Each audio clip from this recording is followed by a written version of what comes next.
ഭാരതീയ Dalit Congress Kothamangalam block കമ്മിറ്റിയുടെ ആഭിമുഖ്യത്തിൽ മഹാത്മാ അയ്യങ്കാളി സ്മൃതി ദിനം ആചരിച്ചു. Kothamangalam block president A.T. ലൈജുവിന്റെ അധ്യക്ഷതയിൽ ചേർന്ന യോഗം DCC general secretary advocate Abu Moideen ഉദ്ഘാടനം ചെയ്തു. ഭാരതീയ ദളിത് കോൺഗ്രസ് കോതമംഗലം ബ്ലോക്ക് കമ്മിറ്റിയുടെ നേതൃത്വത്തിൽ മഹാത്മാ അയ്യങ്കാളിയുടെ സ്മൃതി ദിനം ആചരിച്ചു. Block president A.T. ലൈജു അധ്യക്ഷത വഹിച്ച യോഗത്തിൽ AP അയ്യപ്പൻകുട്ടി സ്വാഗതം ആശംസിച്ചു. Congress DCC general secretary advocate Abu Moideen യോഗം ഉദ്ഘാടനം ചെയ്തു. കോൺഗ്രസ് ബ്ലോക്ക് പ്രസിഡന്റ് ഷമീർ പനക്കൽ മുഖ്യപ്രഭാഷണം നടത്തി.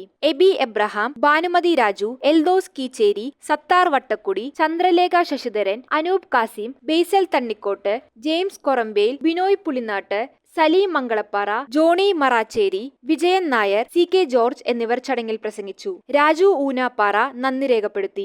സംഘടിപ്പിക്കുന്ന സ്വാതന്ത്ര്യദിന റിപ്പബ്ലിക് ദിന പരിപാടികളിലായാലും ഒക്കെ ഭരണകൂടം തമസ്കരിക്കാൻ ശ്രമിക്കുമ്പോൾ, തിരസ്കരിക്കാൻ ശ്രമിക്കുമ്പോൾ, ചരിത്രത്തിന്റെ താളുകളിൽ നിന്ന് ഈ മഹൽ വ്യക്തിത്വത്തെ അടർത്തി മാറ്റാൻ ശ്രമിക്കുമ്പോൾ ഇദ്ദേഹത്തിന്റെ പ്രാധാന്യവും പ്രസക്തിയും ഈ തലമുറയ്ക്കും വരുന്ന തലമുറയ്ക്കും പറഞ്ഞു കൊടുക്കുന്നതിന് വേണ്ടിയിട്ടാണ് ദളിത് കോൺഗ്രസിന്റെ നേതൃത്വത്തിൽ ഇത്തരത്തിലുള്ള വലിയ പരിപാടികൾ നമ്മൾ സംഘടിപ്പിക്കുന്നത്. News bureau, Kothamangalam.